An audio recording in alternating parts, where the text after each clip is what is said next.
Hi hello welcome back to Sulu Blog YouTube channel. അപ്പോൾ കൂട്ടുകാർക്ക് എല്ലാം ബീഫ് കറി തയ്യാറാക്കാൻ അറിയായിരിക്കും, അതും പല രീതിയിലും പല വെറൈറ്റിയിലും. അപ്പോൾ എനിക്ക് ഉറപ്പാണ് ഈ രീതി നിങ്ങൾ എന്തായാലും തയ്യാറാക്കി നോക്കി കാണില്ല. അപ്പോൾ ഇതിൻ്റെ റെസിപ്പി അറിയണമെങ്കിൽ കൂട്ടുകാർ എന്തായാലും സ്കിപ്പ് ചെയ്യാതെ കാണാം, സ്കിപ്പ് ചെയ്യാതെ സപ്പോർട്ട് ചെയ്യുക. അതും ചട്ടിയിലാണ് കേട്ടോ നമ്മളിത് തയ്യാറാക്കി എടുക്കുന്നത്. ചട്ടിയിൽ തയ്യാറാക്കി എടുക്കുന്നതിനൊക്കെ ഒരു പ്രത്യേക ടേസ്റ്റ് അല്ലേ. അപ്പോൾ ഇതിൻ്റെ റെസിപ്പി അറിയുകയാണെങ്കിൽ നിങ്ങൾ സ്കിപ്പ് ചെയ്യാതെ സപ്പോർട്ട് ചെയ്യുക. അപ്പോൾ അതിനായിട്ട് ഒരു കുക്കർ അടുപ്പിലേക്ക് വെച്ച് കൊടുത്തിട്ടുണ്ട്. അതിലേക്ക് നമ്മൾ ബീഫാണ്, ഒരു 1/2 കിലോ ബീഫാണ്. കഴുകി വൃത്തിയാക്കിയ ബീഫ് നമുക്ക് അതിലേക്ക് ഇട്ട് കൊടുക്കാം. ബീഫ് ഇട്ട് കൊടുത്ത ശേഷം അതിനാവശ്യമായിട്ടുള്ള സവാളയാണ് നമ്മളിവിടെ ഒരു 400 ഗ്രാം സവാളയാണ്, ചെറുതായിട്ട് തന്നെ സവാളയാണ് ഇതിലേക്ക് നമ്മൾ ചേർത്ത് കൊടുക്കുന്നത്. സവാളയും കൂടി നമുക്ക് ഇതിലേക്ക് ചേർത്ത് കൊടുക്കാം. അതിനുശേഷം നമ്മൾ ഇതിലേക്ക് ചേർത്ത് കൊടുക്കുന്നത് ഒരു 4 പച്ചമുളകാണ് കേട്ടോ.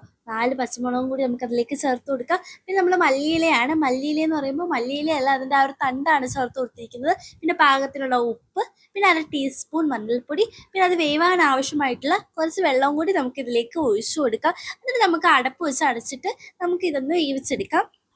ഇനി നമുക്ക് ലോ ഫ്ലെയിമിലാക്കിയിട്ട് ഇതൊന്ന് വിസിലടുപ്പിച്ചെടുക്കണം. അപ്പോൾ നിങ്ങളുടെ ബീഫിൻ്റെ വേവ് അനുസരിച്ച് വിസിലടുപ്പിച്ചെടുക്കാവുന്നതാണ്. ഞാനിവിടെ ഒരു 8 വിസിലാണ് കേട്ടോ. 8 വിസിലായപ്പോഴത്തേക്ക് നമുക്ക് ബീഫൊക്കെ ഒന്ന് വെന്ത് കിട്ടിയിട്ടുണ്ട്. ഇനി നമ്മൾ ബീഫൊക്കെ ഒന്ന് മാറ്റി വെച്ചു. ഒരു ചട്ടി അടുപ്പിലേക്ക് നമ്മൾ വെച്ച് കൊടുക്കുന്നുണ്ട്. ചട്ടി ഒന്ന് ചൂടായി വരട്ടെ. ചട്ടി ഒന്ന് ചൂടായി വന്നു. അതിലേക്ക് നമുക്കൊരു 3 സ്പൂൺ വെളിച്ചെണ്ണ ഒഴിച്ച് കൊടുക്കാം. വെളിച്ചെണ്ണ ഒന്ന് ചൂടായി വന്നിട്ടുണ്ട്. അതിലേക്ക് 1 ടീസ്പൂൺ കടുകാണ്. കടുകൊന്നിട്ട് പൊട്ടിച്ചെടുക്കാം. അതിനുശേഷം അതിലേക്ക് നമ്മൾ ഒരു 4 വറ്റൽമുളക്, പിന്നെ കുറച്ച് തേങ്ങാക്കൊത്തും കൂടി ഇട്ട് കൊടുക്കാം. അതും കൂടി ചേർത്ത് കുറച്ച് കറിവേപ്പിലയും കൂടി ചേർത്ത് നമുക്ക് ഒരു മീഡിയം ഫ്ലെയിമിലിട്ട് നന്നായി ഒന്ന് വഴറ്റിയിട്ടെടുക്കാം. നമ്മളിതിലേക്ക് തേങ്ങാക്കൊത്തൊക്കെ ചേർത്ത് കൊടുത്തുകൊണ്ട് തന്നെ ഒരു സ്പെഷ്യൽ നാടൻ ടേസ്റ്റ് ആയിരിക്കും കേട്ടോ. ഇനി ഇതിലേക്ക് നമ്മൾ ചേർത്ത് കൊടുക്കുന്നത് ചെറിയുള്ളിയാണ്. 50 ഗ്രാം ചെറിയുള്ളി നമുക്ക് ഇതിലേക്ക് ചേർത്ത് കൊടുക്കാം. നമ്മൾ 2ആയിട്ട് മുറിച്ചത് തന്നെ ഇതിലേക്ക് ചേർത്ത് കൊടുക്കുന്നുണ്ട്. ഇട്ടെടുത്ത് ജസ്റ്റ് ഒന്ന് വഴറ്റിയെടുക്കാം. ഈ ഒരു സമയത്ത് നമ്മൾ ഇതിലേക്ക് ഒരു 10 വെളുത്തുള്ളി ചതച്ചതും കൂടി ചേർത്ത് കൊടുക്കുന്നു. 10 വെളുത്തുള്ളി ചതച്ചതും അതോടൊപ്പം തന്നെ ഒരു മീഡിയം സൈസ് ഇഞ്ചി ചതച്ചതും കൂടി ചേർത്ത് കൊടുക്കുന്നുണ്ട്. 1/2 സ്പൂൺ മഞ്ഞൾപ്പൊടിയും കൂടി ചേർത്ത് കൊടുക്കാം. പിന്നെ നമ്മൾ പൊടി ഐറ്റംസ് ആണ് ഇതിലേക്ക് ചേർത്ത് കൊടുക്കുന്നത്.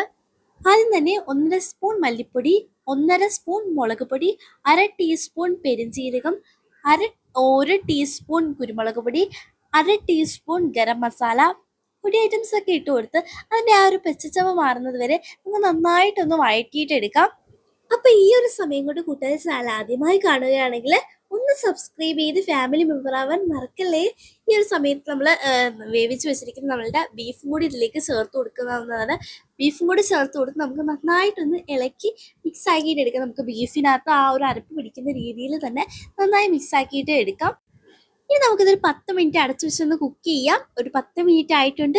ഈ ഒരു സമയത്ത് നമ്മളൊന്ന് ഇളക്കി കൊടുക്കുമ്പോൾ ഉണ്ടല്ലോ ഒരു അടിപൊളി മണം വരും, ഒരു രക്ഷയില്ല. അപ്പോൾ നമ്മളുടെ നാടൻ ബീഫ് കറി ഇവിടെ തയ്യാറായിട്ടുണ്ട്. അപ്പോൾ കൂട്ടുകാർ എന്തായാലും ഈ രീതിയിൽ തയ്യാറാക്കി നോക്കിയിട്ടില്ലെങ്കിൽ ഒന്ന് തയ്യാറാക്കി നോക്കാം. അതോടൊപ്പം തന്നെ ഒന്ന് വീഡിയോ ലൈക്ക് അടിക്കുക, എല്ലാവർക്കും ഒന്ന് ഷെയർ ചെയ്ത് കൊടുക്കുക. നമ്മുടെ നാടൻ റെസിപ്പീസ് ആയിട്ട് ഞങ്ങൾ വീണ്ടും എത്തുന്നതായിരിക്കും. അതുവരെ എല്ലാവർക്കും അസ്സലാമു അലൈക്കും.